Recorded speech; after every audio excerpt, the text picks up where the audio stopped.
మిథున ఒక్క క్షణం దేవా కంటికి కనపడకపోయేసరికి ఎంత కంగారు పడిపోతాడో. ఇక మొత్తం మీద మిథున దేవా నానమ్మ ఇంటికి వెళ్తారు. అక్కడ ఒక పంచాయతీ నడుస్తూ ఉంటుంది. అది కూడా దేవ వాళ్ళ నానమ్మే తీర్పు చెప్పే పరిస్థితిలో ఉంటుందన్నమాట. ఒక భర్త తన భార్యతో వేగలేకపోతున్నాను, ఈ టార్చర్ నేను పడలేకపోతున్నాను, నాకు విముక్తి కావాలి, నాకు ఈవిడొద్దు, నాకు విడాకులు కావాలి అంటూ మాట్లాడుతూ ఉంటాడు. అయితే దేవాకి ఆ సిచ్యువేషన్ కరెక్ట్గా యాప్ట్ అవుతుందన్నమాట. బ్రదర్, నేను చెప్పినట్టు విను, హ్యాపీగా మీ ఆవిడకి విడాకులు ఇచ్చేసి నువ్వు సంతోషంగా బ్రతుకు అనగానే దేవ వాళ్ళ నానమ్మ షాక్ అవుతుంది.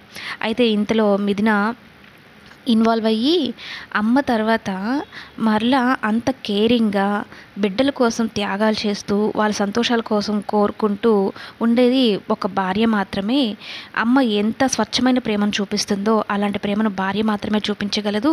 అలాంటి భార్యన వదులుకోవాలనుకుంటున్నావు, ఒక్కసారి నీ భార్య నీ గుమ్మం దాటి వెళ్ళింది అంటే ఆ తర్వాత నీ పరిస్థితి ఎలా ఉంటుందో నువ్వు ఒక్కసారి ఊహించుకో. వాళ్ళను కూడా వదిలిపెట్టి నీ కోసం వచ్చింది అంటే ఆ మనిషిని నువ్వు వదులుకోవాలనుకుంటున్నావు అని అయితే తనకి బుద్ధి చెప్పి తన భార్యని ఏలుకునేలాగా, భార్య గొప్పతనం తెలిసేలాగా మిథున మాట్లాడడంతో అక్కడున్న వాళ్ళందరూ క్లాప్స్ కొట్టేస్తారు. మిథున ఎంత చక్కగా చెప్తుందో భార్యాభర్తల బంధం గురించి. ఇక దేవ వాళ్ళ నానమ్మ కూడా ఉండి, నా మనవరాలు తీర్పే నా తీర్పు కూడా, పోరా పో, చక్కగా నీ భార్యతో కాపురం చేసుకొని నీ భార్యని సంతోషంగా ఉంచు, నువ్వు సంతోషంగా ఉండని అయితే చెప్పడంతో ఇక మిథున అలాగే దేవ ఒక్కసారిగా షాక్ అవుతాడు. మిథున ఏమో చాలా హ్యాపీగా ఫీల్ అవుతుందన్నమాట.